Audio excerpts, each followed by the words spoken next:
Естествено, може ли да наречем прабългарите покорители на земите, които обитаваме сега?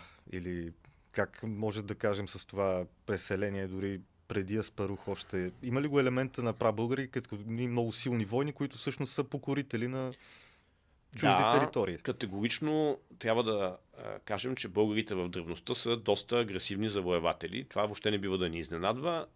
Малко хора си дават сметка, че днешните народи на Европа са потомците на победителите. Mm-hmm. Повечето от победените народи, дори много държави, равно средновековни, днес не съществуват. Да. Те са унищожени, те са се влели в други народи, изчезнали са десетки политически организми. И дори големи империи. Никой днес в Европа не се посочва себе си за наследник на аварите, например. Те са били много силна империя, тук няколко века доминирала Източна Европа, тормозила Византия. Също се отнася и за хазарите. Да. Те, независимо, че са голяма империя с дълга история, те имат биологични потомци, но нямат културни, нямат етнически потомци в смисъл, в който някой да се самоопределя за хазарин. Много такива случаи има.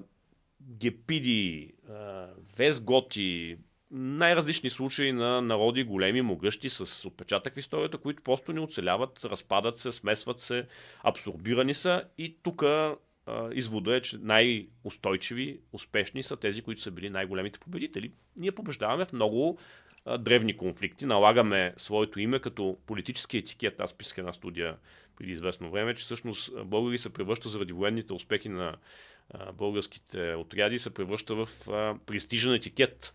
Да.